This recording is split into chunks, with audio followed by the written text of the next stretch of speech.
किसी गांव में एक औरत अपने बेटे गोपाल के साथ रहती थी। गोपाल अभी 5 वर्ष का ही था कि तभी उसके पिताजी का देहांत हो गया था, जिसकी वजह से उसकी माँ के ऊपर घर की सारी जिम्मेदारी का बोझ आ पड़ा था। जिसकी वजह से उसकी माँ को अपना और अपने बेटे का पेट पालने के लिए घर घर जाकर काम करना पड़ता था। वो अपने बेटे गोपाल को कभी भी किसी भी चीज की कमी महसूस नहीं होने देती थी। एक दिन की बात है, माँ अपने बेटे गोपाल से कहती है, मेरा गोपाल बेटा स्कूल जाएगा, मेरा बेटा पढ़ लिख कर एक बहुत बड़ा आदमी बनेगा। गोपाल अपनी माँ की बात सुनकर खुश होता है। माँ, मैं बड़ा आदमी बन जाऊंगा तो फिर आपको घर घर जाकर काम नहीं करना पड़ेगा। हाँ बेटा, फिर मुझे काम करने की जरूरत नहीं पड़ेगी। अपने बेटे की बात सुन माँ मन ही मन मुस्कुराती है और खुश होती है, और वो गोपाल का एक स्कूल में दाखिला करा देती है। और फिर एक दिन, आज गोपाल के स्कूल का पहला दिन था। गोपाल की माँ गोपाल को स्कूल जाने के लिए तैयार कर रही होती है तो वो अपने बेटे गोपाल को समझाती है, बेटा तुम स्कूल में खूब अच्छे से पढ़ाई करना और किसी को भी परेशान मत करना। ठीक है माँ, मैं किसी को परेशान नहीं करूँगा और खूब पढ़ाई करूँगा।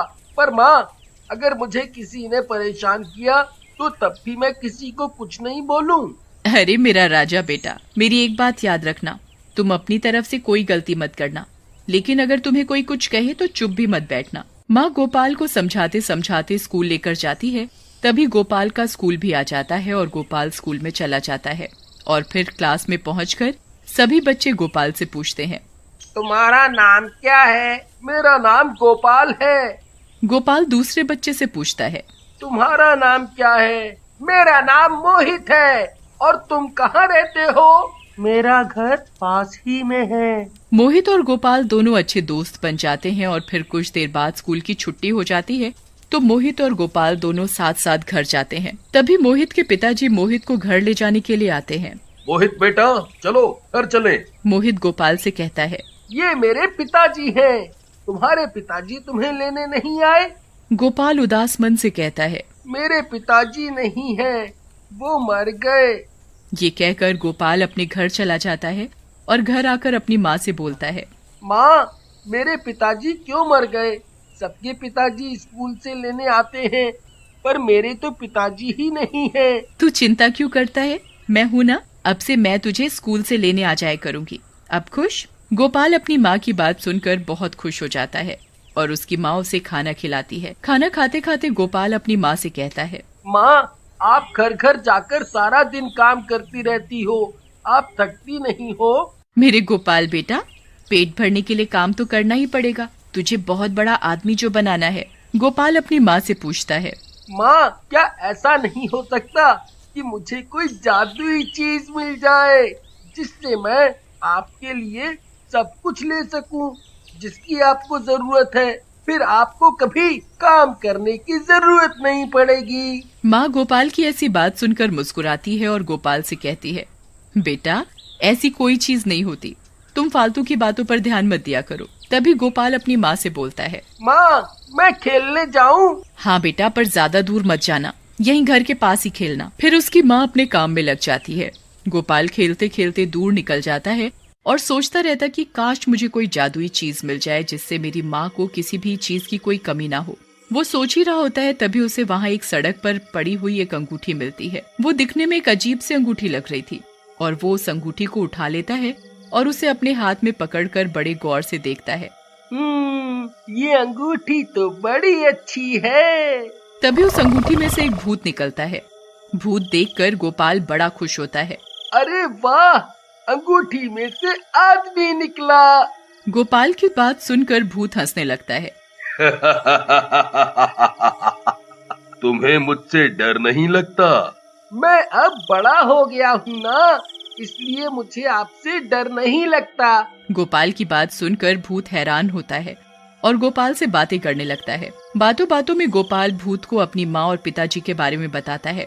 भूत को गोपाल की बात सुनकर बड़ी दया आती है और वो मन ही मन सोचता है, मुझे इस बच्चे के लिए कुछ तो करना चाहिए।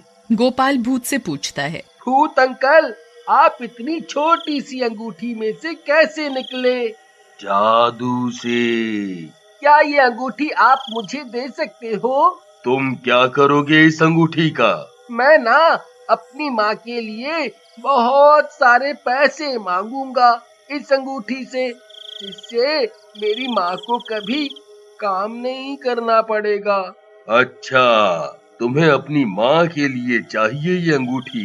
ठीक है, दे देता हूँ, लेकिन एक शर्त पर। जब तुम एक अच्छे बच्चे की तरह पढ़ाई करोगे और पढ़ लिख कर बहुत बड़े आदमी बनोगे, तभी ये अंगूठी मैं तुम्हें दूंगा। हाँ अंकल, मैं बहुत मेहनत करूंगा और पढ़ाई करके बहुत बड़ा आदमी बनूंगा। लेकिन एक बात और। क्या अंकल? भूत गोपाल को बताता है, ये अंगूठी तुम्हारी तभी मदद करेगी जब सच में तुम्हें किसी चीज की जरूरत होगी, नहीं तो ये काम नहीं करेगी। तुम इस अंगूठी को अपने हाथ में लेकर मन ही मन मुझे याद करोगे, तो जो तुम्हें चाहिए वो सब तुम्हें देगी। और जिस दिन तुम एक बड़े आदमी बन जाओगे और तुम्हारे पास किसी भी चीज की कोई कमी नहीं रहेगी, तब ये अंगूठी खुद ब खुद गायब हो जाएगी। और एक बात और, इस अंगूठी का कभी भी गलत इस्तेमाल नहीं करना। ठीक है भूत अंकल, मैं आपकी बात का ध्यान रखूंगा। और फिर भूत वो अंगूठी गोपाल को दे देता है।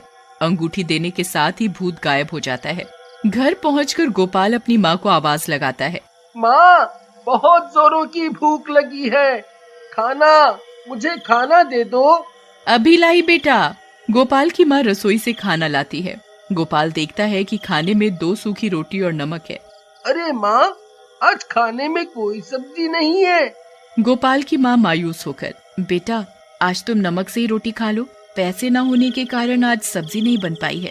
अच्छा माँ, ये तो बताओ, आपने रोटी खा ली? अरे बेटा तुम खाना खाओ, मेरे खाने का छोड़ो। गोपाल समझ जाता है कि माँ ने खाना नहीं खाया और वो अंगूठी को अपने हाथ में लेकर मन ही मन भूत को याद करता है। तभी भूत गोपाल के सामने आ जाता है। बोलो गोपाल, तुम्हें क्या चाहिए? मुझे मेरी माँ के लिए रोटी और सब्जी चाहिए। भूत अपने जादू से देखते ही देखते रोटी और सब्जी उसके सामने ला देता है। फिर भूत गायब हो जाता है।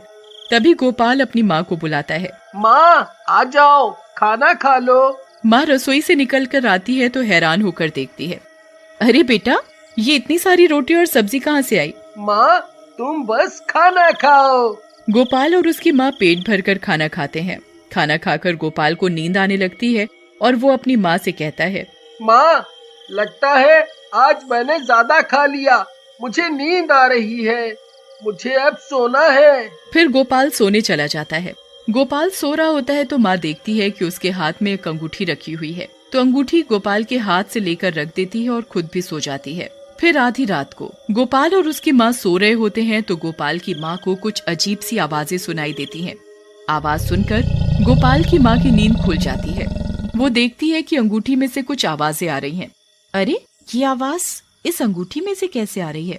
गोपाल की माँ अंगूठी के पास जाती है तो उसमें से आवाज आनी बंद हो जाती है और वो मन ही मन कहती है, लगता है ये मेरा वहम है। ये कहकर माँ वापस फिर सोने चली जाती है और अगली सुबह गोपाल उठकर देखता है तो अंगूठी उसके पास नहीं है, तो वो बेचैन हो जाता है। फिर अपनी माँ को आवाज लगाता लगाता अपनी माँ के पास आता है। माँ, क्या आपने मेरी अंगूठी को देखा है? हाँ, वो मैंने उसे अलमारी में रख दिया है। गोपाल भागकर अलमारी से अंगूठी निकालता है। अंगूठी देखकर उसकी जान में जान आती है और वो अपनी माँ से बोलता है, माँ मेरी अंगूठी को कभी मत फेंकना। माँ उसकी अंगूठी वाली बात पर ज्यादा ध्यान नहीं देती और कहती है कि नहीं फेंकूंगी। फिर गोपाल की माँ अपने काम में लग जाती है।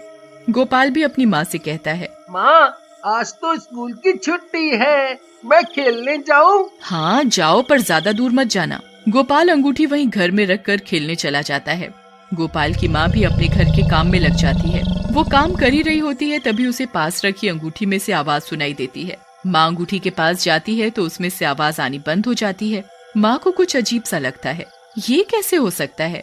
उस दिन रात को भी मुझे ऐसा लगा जैसे इस अंगूठी में से आवाजें आ रही हैं।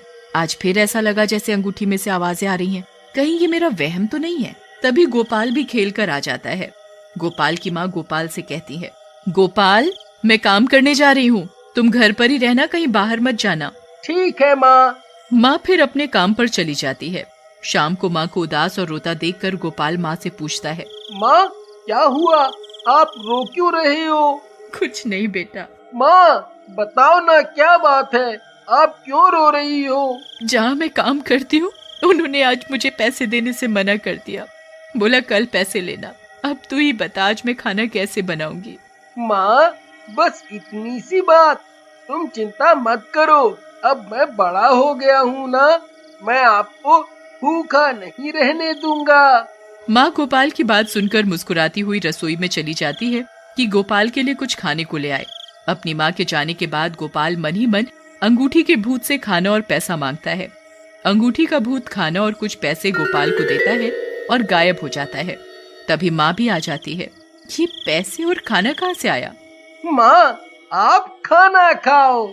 गोपाल की माँ खाना खाती है और खाने के बाद गोपाल अपनी माँ को अंगूठी के बारे में सब बताता है। और जब गोपाल और उसकी माँ को किसी भी चीज की जरूरत होती तो वो अंगूठी वाले भूत से बोलते और भूत उनकी मुश्किलात दूर